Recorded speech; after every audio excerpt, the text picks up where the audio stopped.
Selamat datang kawan-kawan pada video kesempatan ini. Sesungguhnya saya mau merespon putusan hakim terhadap dua sosok aktivis yang dimana berlangsung pada tanggal 8 Januari 2024 dalam kaitan dengan kriminalisasi suara-suara yang sementara ini vokal mengkritik terhadap kepentingan pejabat publik yang berrelasi dengan kepentingan pribadi yang ada di dalam urusan bisnis tambang di Papua Intan Jaya.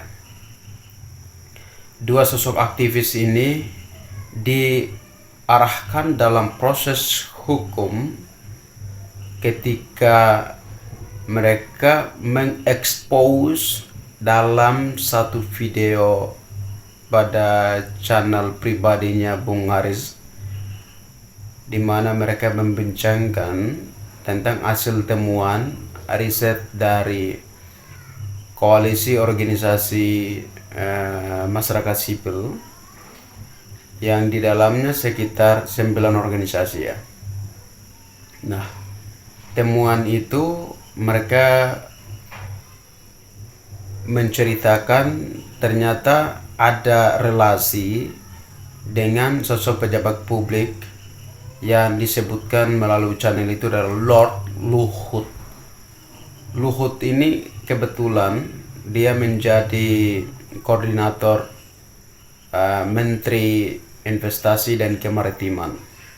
Nah, sementara dalam posisi demikian juga menjadi salah seorang beneficial owner dari hasil penyebutan ini. Sebenarnya hasil dari putusan hakim ya. Nah, sebelum bicara lebih jauh, ingin saya mau mendudukkan diskusi ini agar tidak rancuh juga tidak keluar melebar, berkaitan dengan vonis bebas juga dengan situasi sementara kedudukan urusan tambang di Blok Wabu. Saya ingin mengambil satu topik bahwa putusan bebas terhadap Haris Azhar dan Fathia Maulidiyanti apakah akan memberikan pembebasan terhadap Blok Wabu yang menjadi incaran investasi atau yang menjadi sasaran perebutan bisnis tambang terhadap Blok Wabu. Topik ini saya akan kupas dengan saya harus mengapresiasi pertama kepada dua sosok aktivis ini.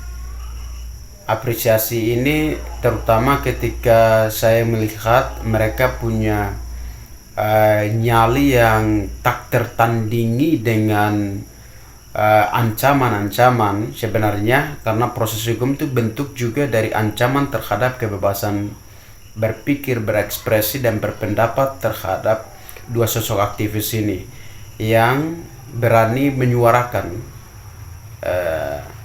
terhadap beberapa implikasi temuan dari hasil riset menyangkut konflik yang berlangsung di Intan Jaya. Nah, apresiasi ini saya harus menyampaikan bahwa dua sosok ini sebenarnya bukan orang kulit hitam, bukan juga keriting, bukan juga peranakan, bukan juga punya hubungan biologis dengan orang asli Papua. Tapi mereka ini punya hati kemanusiaan yang paling luar biasa. Nah, kita bisa lihat dari sosok Haris Azhar, aktivis yang paling vokal sekali selama ini bicara tentang Papua, bahkan sampai injak datang ke Intan Jaya, datang ke tempat-tempat kejadian masalah kemanusiaan. Juga dia banyak bicara soal Papua di dalam berbagai media. Nah, terlepas dari itu kita bisa lihat nyalinya dia masih konsisten sekali, juga masih menaruh cinta yang luar biasa dalam beberapa kesempatan persidangan. Mulai dari kita bisa lihat bagaimana terharunya dia mulai merasakan ekspresinya dia sampai-sampai dia harus mengeluarkan air mata ini, mata menjadi kaca-kaca ketika dalam satu kesempatan persidangan dia mulai menyampaikan kesakitnya. Air mata itu bukan karena dia takut di penjara, tapi karena melihat situasi keadaan di Papua. Nah, dia tidak takut penjara karena bicara tentang keadaan Papua. Bahkan dia bilang meskipun manusianya sosok Aris Azhar itu di penjara, tapi apa yang dia bicarakan tentang kebenaran keadaan di Papua, dia tidak akan dipenjarakan.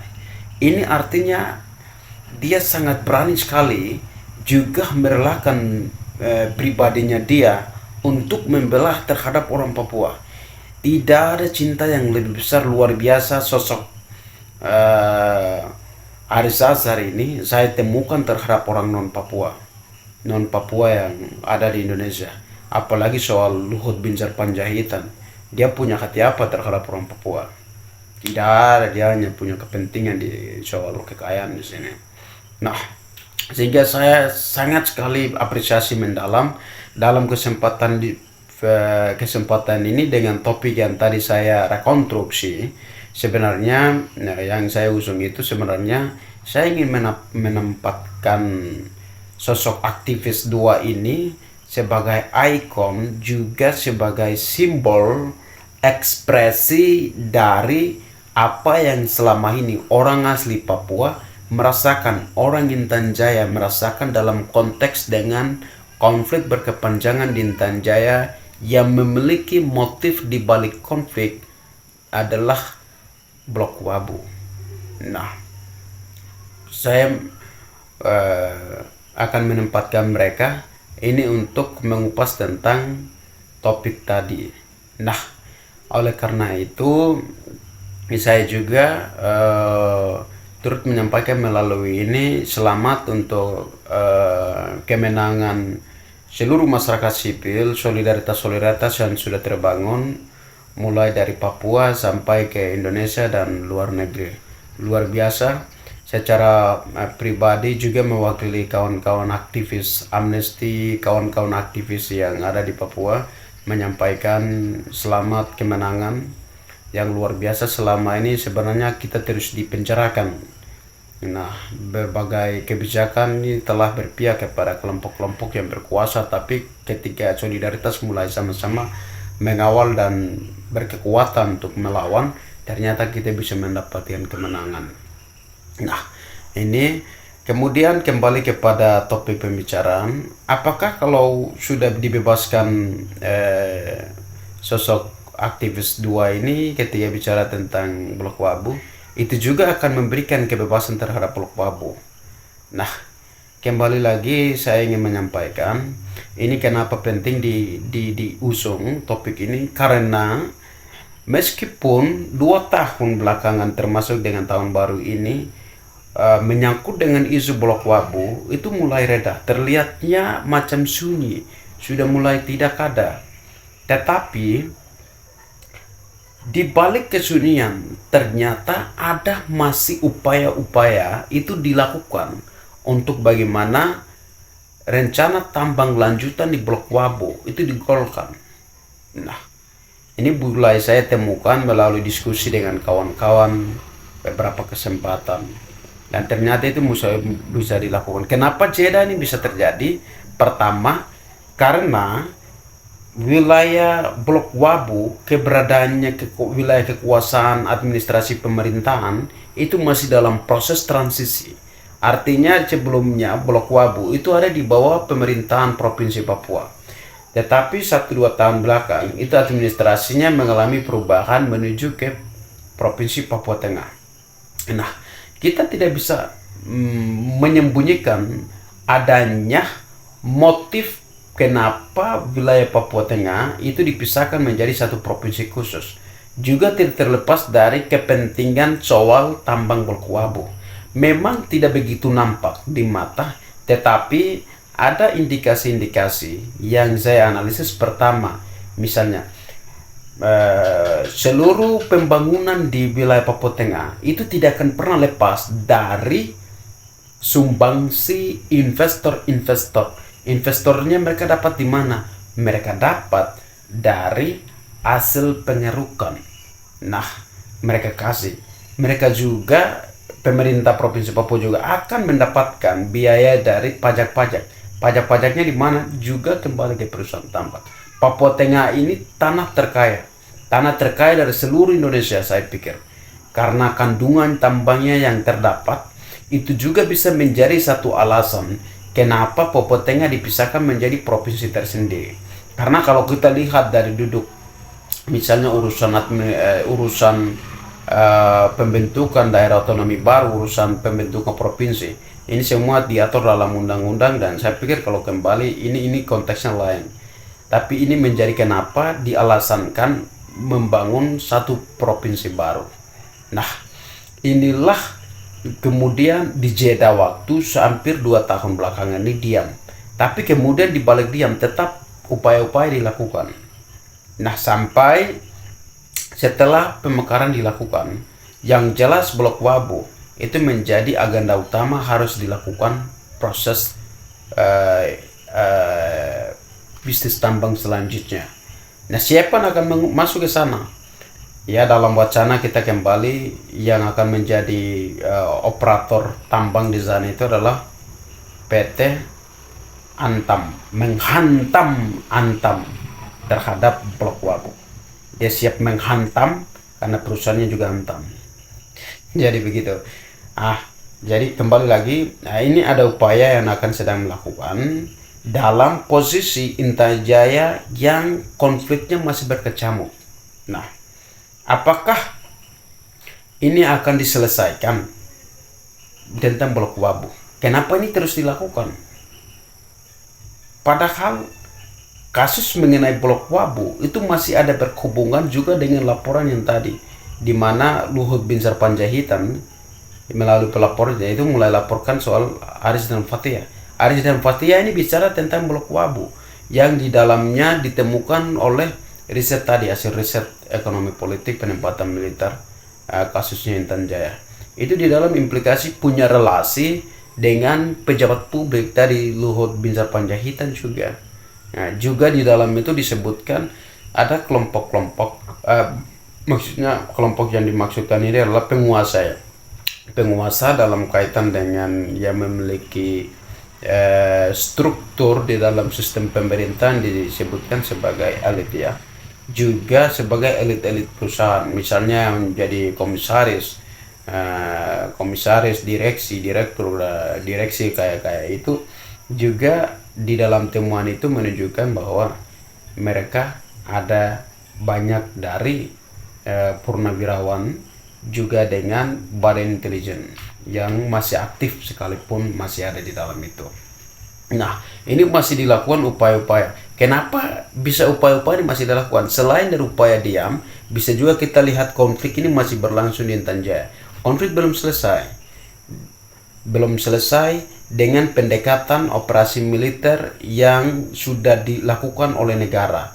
Negara mau menyelesaikan ketidakamanan di Intan Jaya dengan pendekatan militer. Padahal justru ketika militer dengan militer berdapat, tetap akan ada konflik senjata yang menghasilkan kerugiannya luar biasa terhadap manusia maupun non manusia. Nah, kalau kita melihat kenapa konflik ini menjadi satu alasan ada upaya masih berlangsung Blok Wabu, itu kita bisa lihat alasannya kenapa TPNPB mulai Tentara Pembebasan Nasional Papua Barat, Organisasi Papua Merdeka PEM, mulai mendeklarasikan bahwa tidak boleh ada perusahaan satupun yang masuk menguruk Blok Wabu. Pernyataan itu disampaikan dengan isinya seperti penyampaian mereka, Pak, kamu harus yang datang menguruk kekayaan tambang Blok Wabu, yang datang itu habiskan, datang melawan kami, dan kita harus habiskan peluru yang ada di tangan mereka. Sampai itu kamu bisa masuk, atau kamu harus datang membunuh kami terhadap TPNPB. Nah, sebelum itu kamu tidak akan masuk. Itu pernyataan yang menunjukkan bahwa konflik Intan Jaya itu bukan karena motifnya politik. mungkin dari itu semua ditaburkan di pandangan publik dengan bahasanya soal politik, keamanan keutuhan negara kesatuan Republik Indonesia, sehingga diperlukan penerapan militer untuk mengusir misalnya selama ini yang menjadi lawan dari TPNPB OPM. Nah, ini terus direproduksi yang bisa kita lihat dari Mahfud MD selaku koordinator Menteri Polhukamnya, dimulai mereproduksi menstigmakan OPM sebagai organisasi teroris, juga termasuk Presiden Republik Indonesia ya. Tapi justru ini kemudian melegalkan penambahan pasukan personil di Intan Jaya yang melebihi dari populasi orang asli Papua di Intan Jaya. Kedudukan ini kemudian terus berlangsung sampai hari ini. Dampak dari kehadiran mereka tidak hanya mencari TPNPB, tapi justru korban yang terbanyak dari hasil temuan Amnesty International, dari riset terakhir yang diterbitkan, juga dari organisasi sipil tadi, ekonomi politik dan penempatan militer Intan Jaya, itu menunjukkan korban terbanyak adalah masyarakat sipil. Yang kedua itu TNI Polri, yang ketiga TPNPB. Nah, artinya bahwa konflik yang motifnya untuk saling menyerang sebagai dua kombatan itu, dua kombatan pertahanan antara TPNPB dengan TNI, tapi lebih cenderungnya itu menyerang ke masyarakat sipil. Tidak nyawanya dilayangkan, lalu masyarakat di situ tidak ada yang melindungi. Justru TNI punya aturan-aturan, TNI Polri punya aturan-aturan pembatasan aktivitas sosial, aktivitas ekonomi, keluar masuk hutan, ke kebun, ke rumah, aktivitas ke gereja, aktivitas ke sekolah, bahkan dari fasilitas publik juga ditempati oleh militer. Ada proses militerisasi sembari konflik itu berlangsung di sana, dan kita bisa lihat dan dugaan itu bisa dibenarkan ketika konflik yang sebelumnya terjadi di Hitadipa itu mulai bergeser di wilayah Sugapa, terutama di sekitar wilayah bekas tambang eksplorasi di Blok Wabu, yang kini menjadi titik rencana hadirnya perusahaan tambang lanjutan yang akan melanjutkan kegiatan tambang di sana. Di sana menjadi sarang konflik, tentara mulai menebar di sekitar itu, TPNPB juga ada di sana. Sementara di sekitar itu masyarakat banyak. Ada gereja di sekitar gunung itu, ada juga masyarakat yang beraktivitas yang ditempati di situ, juga yang belum tempati tapi aktivitasnya masih keluar masuk untuk kebutuhan hidup, makan, minum, semua. Ini menjadi ancaman luar biasa. Ancaman mereka ini tidak bisa mempertahankan mereka untuk hidup di sana. Akhirnya terpaksa harus mengungsi. Dari data terakhir 76.000 yang dikeluarkan itu termasuk dengan masyarakat Intan Jaya yang menjadi kejaran dari ujung senjata ini sementara konflik di sana. Nah, terlepas dari itu ancaman tetap berjalan. Pembatasan aktivitas komunikasi antar warga dengan bahasa daerah dibatasi. Nah, ini semua bukan berakhir pada beberapa tahun yang lalu dengan waktu yang sudah diam pada 2 tahun sebelumnya ini yang sedang berjalan. Ini masih ada di sana dalam kondisi waktu di mana masyarakat sudah mulai tidak ada. Itu sudah mulai gaungkan rencana tambang masuk. Negara mulai wacanakan akan dilakukan penambangan lanjutan oleh perusahaan aneka tambang di Intan Jaya. Sementara perusahaan ini punya relasi juga dengan perusahaan lain dalam konteks holding yang berasosiasi di bawah perusahaan PT Man ID yang dimana perusahaan ini dimiliki oleh negara. Nah, ini masih terus berlangsung.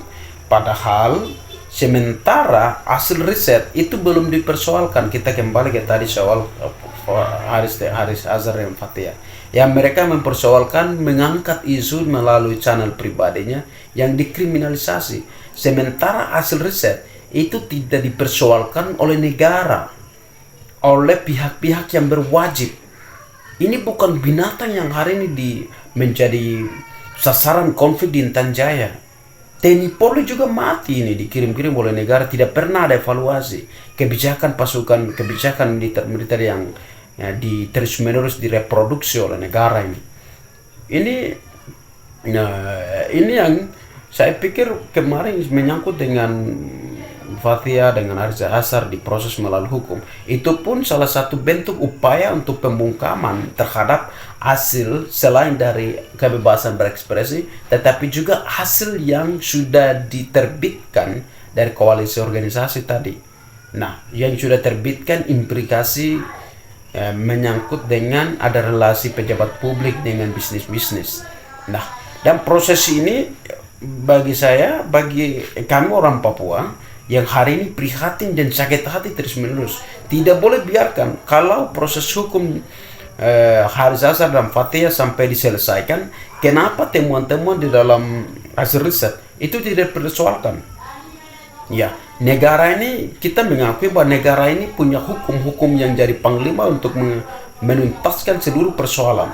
Maka temuan-temuan dalam hasil riset yang kalau sekarang ini sedang dalam proses pelaporan terus dilakukan, dan TNI Polri wajib, terutama Polri wajib untuk menegakkan keadilan.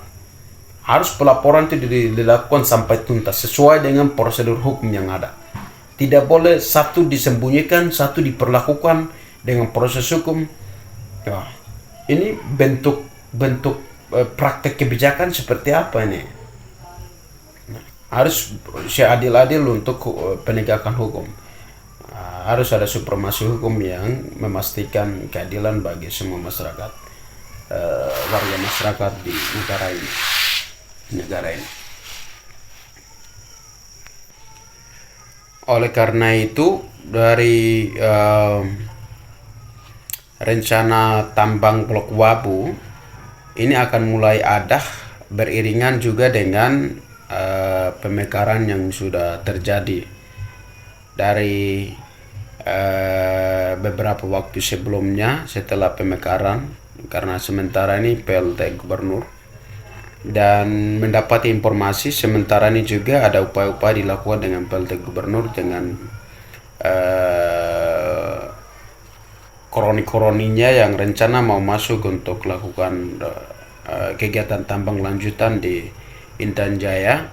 Sementara di moratorium kan harus dihentikan, jangan dilakukan perusahaan, dilanjutkan rencana tambang di Intan Jaya, harus didudukkan dengan masyarakat yang punya hak wilayah yang ada di wilayah konsesi tambang. Kalau wilayah konsesi tambang kita lihat Intan Jaya itu sasaran eksplorasi, dan satu bagian wilayah juga akan dimasukkan itu masyarakat Paniai, karena sebagian peta konsesinya itu termasuk di masyarakat Paniai.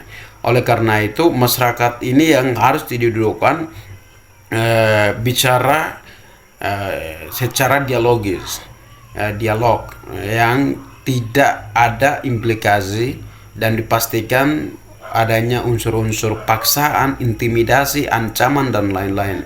Dan tidak boleh ada upaya-upaya pemaksaan semacam itu, tetapi secara bebas dan memberikan ruang, menghadirkan masyarakat sipil, masyarakat yang punya hak rakyat untuk menanyakan soal kehendak mereka, apa yang mereka mau. Jangan selalu selamanya dari sejak Freeport masuk sampai hari ini orang Papua dianggap kayak primitif, yang tidak punya pikiran, tidak punya kata, tidak punya bahasa, yang tidak tahu mengambil keputusan, yang tidak punya tanah, sehingga hanya perusahaan dengan negara sendiri yang selama ini atur-atur. Padahal yang dapatkan dampak sampai harus korban nyawa dan lingkungan itu masyarakat sipil. Oleh karena itu, melalui ini ada 2 poin penting. Yang pertama, temuan dari hasil kajian, hasil riset ekonomi politik penempatan militer di Papua kasus Intan Jaya harus diselesaikan. Temuan-temuan itu, kalau dugaan-dugaan ada implikasi adanya konflik-konflik keterlibatan di Intan Jaya harus diselesaikan. Kemudian yang kedua, rencana tambang berlanjut harus melibatkan masyarakat adat. bukan kelompok-kelompok diwakili tanpa persetujuan dari pemilik hak wilayah yang selama ini menjadi kontra terhadap kebijakan rencana tambang Blok Wabu. Itu harus didudukan. Apa yang mereka minta, itulah yang harus diselesaikan. Tidak boleh ada pemaksaan, unsur-unsur pemaksaan, pendekatan-pendekatan konflik melalui senjata, pengusiran masyarakat, kemudian masuk tambang. Itu pendekatan yang paling gila dan merusak harkat dan martabat bangsa nih. Martabat bangsa dan negara ini akan disebut sebagai negara penjajah nanti. Tidak boleh pendekatan-pendekatan militer terus dilakukan. Negara sadar sudah lama dilakukan pendekatan militer, tidak pernah penyelesaian konflik. Justru konflik itu masih subur dan berlangsung. Tapi sayangnya korban-korban dari korban tidak pernah dihadiri dan diselesaikan secara proses hukum. Maka itu kami mengharapkan melalui ini 2 poin itu harus diselesaikan oleh pihak-pihak berwenang. Akhirnya saya ingin menyampaikan pertama kepada sekaligus juga dengan penutup kepada 2 sosok aktivis yang sudah dibebaskan dari vonis vonis bebas dari kasus tadi. Ini sebenarnya upaya pencemaran nama baik yang diangkat itu sebagai dalil yang mencoba untuk menggiring suara-suara vokal kritis itu untuk dikriminalkan, tapi tidak lolos. Saya berharap melalui kemenangan ini tetap menjadi satu